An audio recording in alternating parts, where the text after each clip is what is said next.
All right, so let's jump right into it. Do you need a flat trigger on your pistol? Chances are, as usual, the answer is probably no. However, is it beneficial, or can it do anything for you, or is it just a gimmick? Well, let's take a look at it. Obviously, there are reasons they exist and people use them, and I myself am personally a fan of a flat trigger after having used one myself. This would be the first one that I've ever actually was kind of introduced to.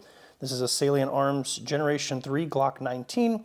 So this came from Salient with their Tier 1 package, all their fancy stuff to it, to include their flat trigger. So you can get a little closer view of that versus the stock curved plastic one as witnessed here on the Gen 5 Glock 49, which is essentially the lower is just a Glock 19 Gen 5. But you can see, so maybe it's better with the back, there you go. So you can see that plastic curve shape here. Both of these guns are unloaded and safe. So this kind of starts out at the top here and then kind of hooks forward. So it's got that curved shape, and then the Salient is just from the top straight down. We've got that flat surface for our finger to interface with, but it does still retain that finger safety there as well. What is the point of a flat trigger? Why is it even a thing? Why is this even a question up for debate? Why do people use them, or why do people like them, myself included? So the most common thing that I have explained to people who are not familiar with it or don't understand or don't really care, it gives me personally more of a consistent finger placement on the trigger.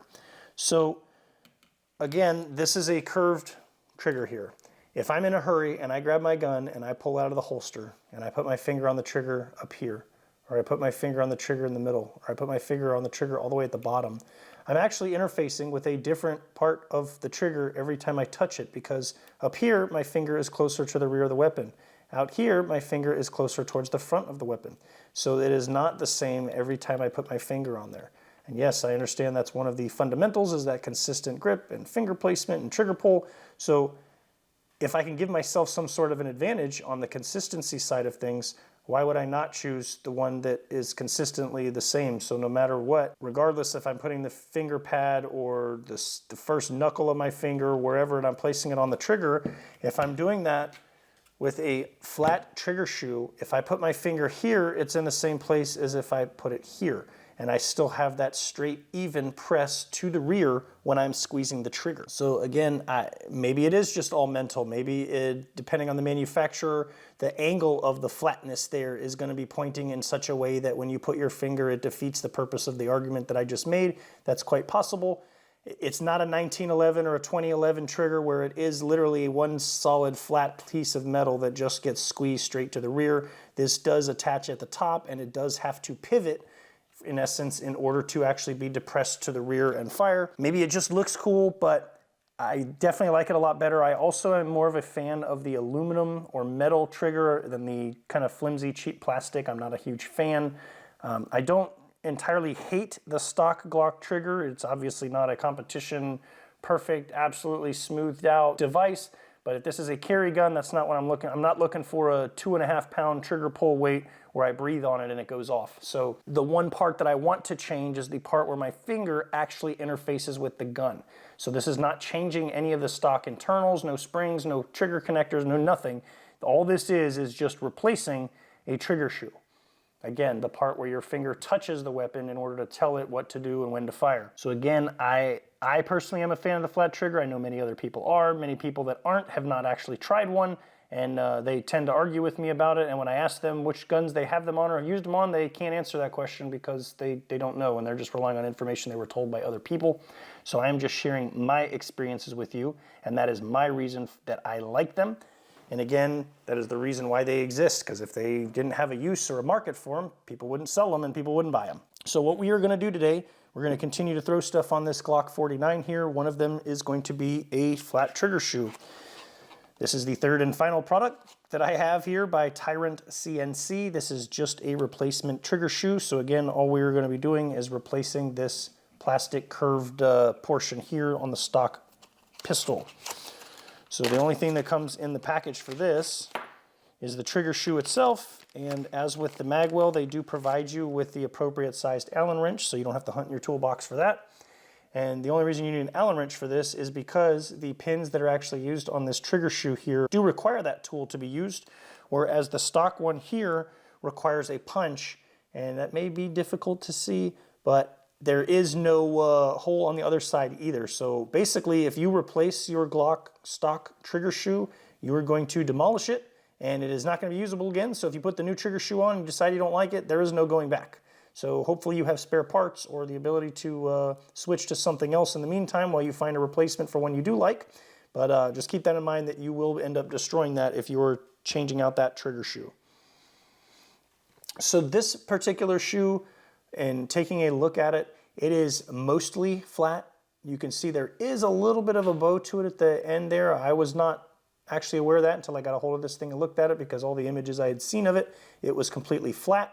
So we'll go ahead and see if that causes any issues, or if I can get used to it and actually like it, or I'm going to be replacing it with something else. So in order to replace that trigger shoe, we are going to have to break down the pistol and remove the internals that are inside the frame. If you are not familiar already with how to do that on the Glock pistol, I do have other videos depending on the model pistol that you own, whether it's a Gen 1 through 3, Gen 4, or Gen 5. I will link those down below. You can follow along on that to get to the disassembly stage we're going to be at when I come back, and we'll get started with the next step. All right, so we've got all of our pieces removed from the frame here, and all we have right now is our trigger bar and our trigger shoe.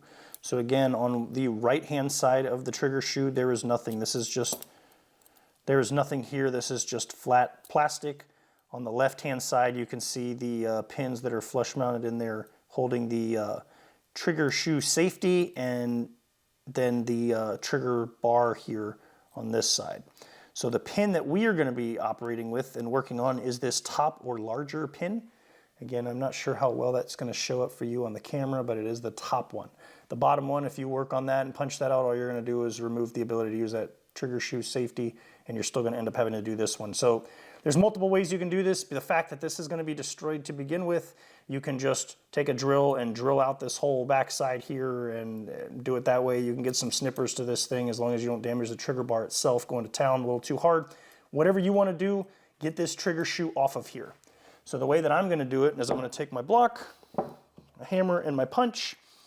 We're going to take our punch on the left-hand side again. We're going to put it over that top pin, and we're just going to hammer it out. So once you start hitting it a little bit, you'll start to kind of see it popping up on the other side, so that can be an indication if you do decide that you want to drill it out, that you'll now know the exact location where you need to drill, and then that'll allow you to just go ahead and easily push it out the other side. Otherwise, you can just keep hammering away until it punches through. All right, so in this particular instance, the entire trigger shoe just decided to shear. It did not like me forcing the pin through the other side, so it kind of exploded into multiple pieces. You can see the little pin here, which is metal, and then our now 3 pieces of plastic here that has shattered into. So again, this is not usable. So if I put this trigger shoe on here and I don't like it, it's going to be kind of tough shit at that point. I'm going to have to find something else to replace it with. So again, this is all cleaned up and ready to remove the top screw on this one and allow us to attach it to our trigger bar so we can install it in our pistol. All right, so let's get this broken stuff out of the way.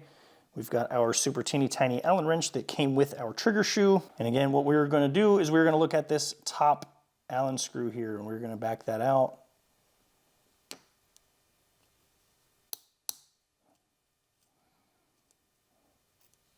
We're going to take it completely out because the way that it interfaces with the opposite side, it is kind of beveled a little bit, so it needs to pop into that hole on the other side to help retain it in place.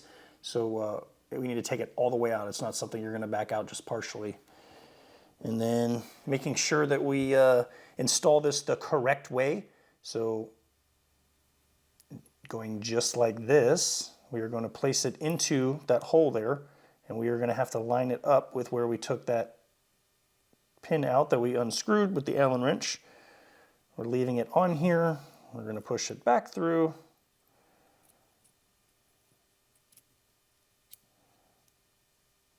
And we're going to tighten it down. And so now we have our trigger shoe attached. Our trigger shoe safety still works. This is attached, it's not going anywhere. Once we drop it in and drive our pin through, we're gonna be in good shape. So I'm doing this just again for fitment, just to make sure I like it, that it cycles and functions properly. I like the feel of it. If I don't like it, it's gonna get replaced with something else. Otherwise, if this is your final configuration, you've decided this is what you want, this is what you like, you're sticking with it, I would probably put a little small drop of Loctite on those threads and then screw this back down just to make sure that it's not going to back out with repeated use. So as everything's wiggling and wobbling and jumping around while you're firing, if that screw pops out and you lose your trigger shoe interface with your trigger, you're probably going to have a bad day. The pin that holds the pistol together will probably help you, but I think you're going to run into some issues, so you definitely just don't want that screw backing out. All right, so we've got the trigger shoe installed on the trigger bar. Everything is reassembled and put back in the gun where it is supposed to go. So how does this thing feel? Well, let's take a squeeze on it, shall we?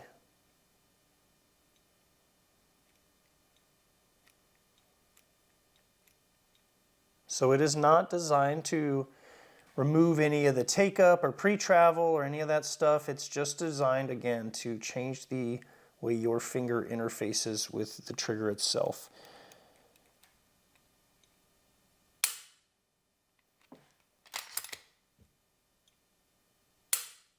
So this is one of those things that's really difficult to explain from me holding it through the camera into your screen and into your eyes and ears. Does this turn it into a 2.5 pound competition trigger? No, like I said, it just changes the way that your finger interfaces with the trigger system itself. So if you make any modifications or changes to your internal components, that is what is going to affect the way your trigger feels and pulls.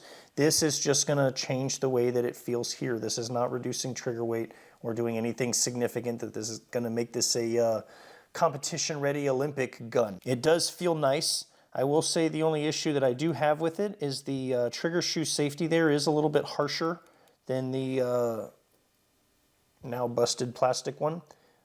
Because it is a harder material than this plastic, and I feel like it is a little less springy, so you're getting more resistance against your finger.